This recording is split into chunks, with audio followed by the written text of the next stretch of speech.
सचिनजी, आताच अविनाशजी ज्या पद्धतीने म्हणाले की आम्ही थोडीच कोणाकडे हात पसरायला गेलो किंवा आम्ही कुठे असे संकेत दिलेत का की ज्याच्यामुळे अशा पद्धतीची उत्तर येत आहेत, त्याबद्दल तुम्ही काय म्हणाल?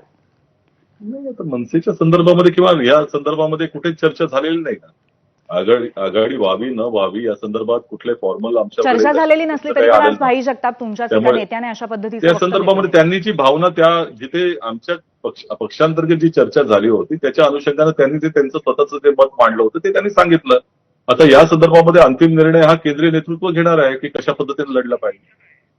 बरं, तुमची इच्छा काय आहे या बाबतीतली?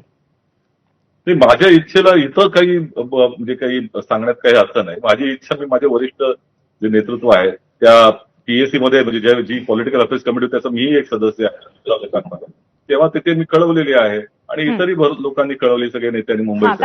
कारण भाई जगतापांचं असं म्हणणं होतं की एकंदरीतच सर्वच नेत्यांचा तिथल्या बऱ्याचशा सूर असा होता की आपण स्वबळावरती लढावं आणि त्यानंतर पुढे त्यांनी ठाकरे बंधूंबरोबर जाण्यास उत्सुक नसल्याचं सुद्धा सूचित मी केलं. सांगितलं ना की हा आपापली मतं सांगितलेली आहेत. स्थानिक कार्यकर्ते ते आपापली मतं सांगतील आणि जे काही ऐकून त्या संदर्भामध्ये सरासर विचार करून केंद्रीय नेतृत्व निर्णय घेईल.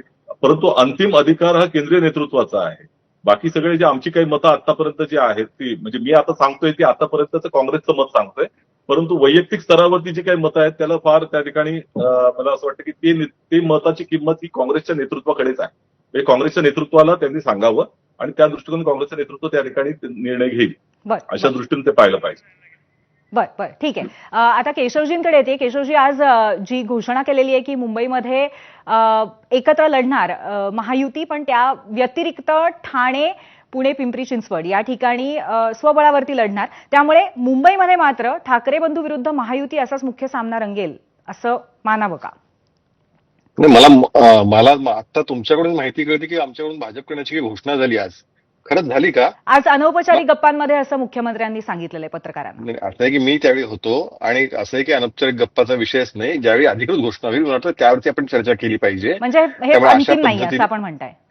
हा, शेवटी असं आहे की त्यावेळीची परिस्थिती जोपर्यंत औपचारिक घोषणा होत नाही तोपर्यंत अशा पद्धतीने मला वाटतं की आपण थोडंसं संयम बाळगला पाहिजे. सगळ्यात एक महत्वाचा मुद्दा लक्षात घ्या, काँग्रेसने आज जी भूमिका व्यक्त केली, काँग्रेसच्या नेत्यांनी जी भूमिका व्यक्त केली आहे ती भूमिका मला त्यात आश्चर्य काही वाटणार नाही. कारण पुढच्या आगामी काळामध्ये महाविकास आघाडीमधल्या लाथाळ्या आपल्याला अशाच मोठ्या प्रमाणात दिसत आहेत. याचं सगळ्यात महत्वाचं कारण आता दुबेजी शिवसेनेचे प्रवक्ते ते बोलून गेले. ते असं म्हणाले की भाजपला जर रोखायचं असेल तर आपल्या सगळ्यांना एकत्र यावं लागेल. म्हणजे या ठिकाणी कुठल्याही आघाडीचा युतीचा हा निर्णय कधी होत असतो तर तो जिंकण्यासाठी काही विकास विजन घेऊन होत असतो. मुळात महाविकास आघाडीचं कुठल्याही प्रकारचा अशा प्रकारचं विकास विजन धोरण नाही.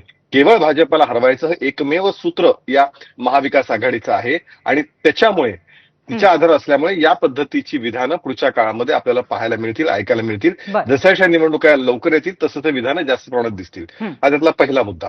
दुसरा मुद्दा एक लक्षात घेतलं पाहिजे, शेवटी हे आता उद्धव ठाकरेंना तरी काँग्रेस हवी आहे का? कारण त्यांच्या मला सगळ्यात महत्त्वाचं आश्चर्य असं वाटतं की संजय राऊत आणि बाकीचे दोन नेत्यांनी एकमेकांच्या मुठी हातात हवेत वळवून सांगितलं होतं पुढची 15 वर्ष आम्ही एकत्र राहू आणि भाजपला वरपासून खालपर्यंत सगळे आम्ही एकत्र लढू आणि भाजपला आम्ही पूर्णपणे उखडून टाकू.